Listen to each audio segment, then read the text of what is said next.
Hello friends, આ છે અમારા જેઠાણી અને અહીંયા છે હનુમાન દાદાનું મંદિર છે અને આ બે અહીંયા શૂટિંગ કરી રહ્યા છે. જો હું તમને બતાવું છું, બે ગાંડા થઈ ગયા છે બહુ શૂટિંગ કરવામાં.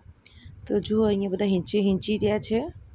હિંચકામાં તો હિંચવાની તો ઓર મજા આવે, નાના હોય કે મોટા હોય.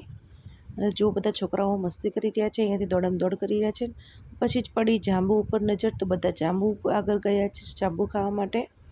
તો જુઓ બધા જઈ રહ્યા છે અને છોકરાઓ તો પાછળ ગાંડા થઈ ગયા છે, તો ખેતરમાં પણ જતા રહ્યા અને એ કેટલા બધા જાંબુ પડ્યા છે. જો હું તમને બતાવી રહી છું, તો આપણે હનુમાન દાદાના મંદિરે દર્શન કરવા, કારણ કે ત્યાં અંદર લાઇટ નથી એટલે તમને નહીં દેખાય. તો જુઓ જાંબુ કેટલા પડ્યા છે, નાચો ઊંચું જાંબુનું ઝાડ છે. તો જુઓ છોકરાઓ બહાર જાંબુ લઈ રહ્યા છે, તમને દેખાડી રહી છું. તો જુઓ કેટલા છોકરાઓ મશગુલ થઈ ગયા છે, જાણે જાંબુ બીજી વાર મળવાના જ નથી, બજારમાં મળતા જ નથી એવી રીતે. તો પછી હું મીના ભાભી કેમ રહી જઈએ, તો પછી અમે બી પણ જાંબુ ખાવા માંડ્યા છીએ. પછી ત્યાંથી અમે જઈ રહ્યા છીએ જરવલા. તો જોઈએ આપણે જરવલા કેટલું દૂર છે.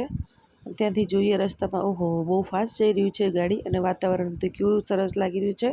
તો જુઓ ફ્રેન્ડ્સ, હું તમને બતાવી રહી છું કુદરતી દ્રશ્ય કેટલું સરસ લાગી રહ્યું છે. તો પછી આપણે જરવલામાં આવી ગયા છે ને જુઓ કે જરવલામાં કેટલા મોર છે. અહીંયા મોર જોવા જ માટે આવે છે, કારણ કે અહીંયા છોકરાઓ મોર બહુ જોવે છે, મજા આવી જાય. ત્યાંથી પછી અમે આવ્યા છીએ વણિંદ ધામ. તો વણિંદ ધામમાં છોકરાઓ મસ્તી કરી રહ્યા છે. અહીંયા જુઓ ભાભી તો ફોટા પડાવવામાં જ મશગુલ છે અહીંયા. તો હું ને પ્રગતિ કીધું, ચલો પ્રગતિ આપણે અહીંયા ફોટો પાડીએ. પ્રગતિ કે ચલો કાકી પાડીએ ફોટો.